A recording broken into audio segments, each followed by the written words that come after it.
Siapapun yang berkuasa saat itu akan menyeleksi, memilah-milah fakta-fakta dan peristiwa, dan tak jarang ada yang menghapus atau melebih-lebihkan fakta-fakta atau peran seseorang di dalam sebuah peristiwa.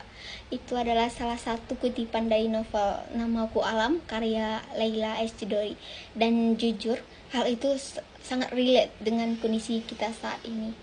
Seperti yang sama-sama kita ketahui bahwa Kementerian Kebudayaan mencoba menulis kembali sejarah Indonesia yang nantinya akan diluncurkan pada tanggal 17 Agustus tahun 2025 ini. Tapi ada beberapa hal yang lebih substansial dan krusial namun justru hilang dan gak termuat sama sekali dalam penulisan sejarah Indonesia versi yang baru ini. Ternyata sejarah itu nggak selalu netral, ditulis ulang, dipoles, bahkan disensor, tergantung siapa yang memegang kekuasaan. Dan kerennya, novel Namaku Alam ini mengangkat isu ini tanpa terasa berat, apalagi menggurui. Leila S. Chudori menuturkan lewat kacamata seorang remaja laki-laki bernama Segera Alam, anak dari Hananto Prawiro yang dituduh terlibat peristiwa 1965. Alam hidup dengan stigma anak pengkhianat negara.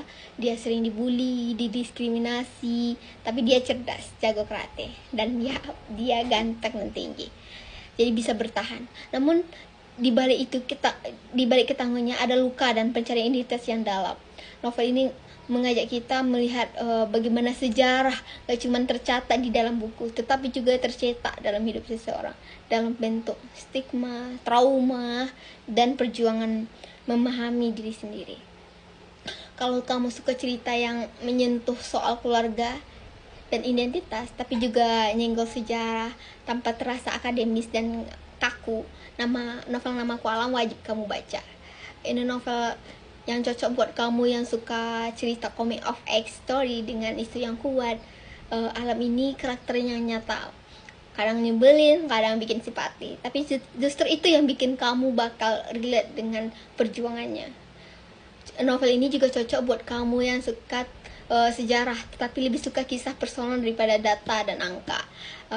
Gak ada ceramah, yang ada obrolan sehari-hari, konflik keluarga, dan pertongan hidup yang bikin kamu perlahan-lahan sadar betapa dalam luka yang ditinggalkan sejarah dan gimana itu bisa diwariskan ke generasi setelahnya. Dan cocok banget buat kamu yang lagi cari bacaan yang bikin mikir. Bukan novel yang berat, tapi juga bukan novel bacaan yang kosong. Ceritanya ngalir, emosional, dan sering bikin kita berhenti sejenak untuk merenung tentang identitas, tentang keluarga, tentang negara, dan tentang beban sejarah yang tidak kita pilih tetapi kita pikul. Namaku Alam ini mengingatkan kita untuk bahwa sejarah bukan cuma soal fakta, tapi juga soal siapa yang bercerita. Dan lewat novel ini kita belajar untuk nggak langsung percaya pada satu versi kebenaran, tapi berani mempertanyakan, mencari, dan memahami dari berbagai sudut pandang. Salam literasi.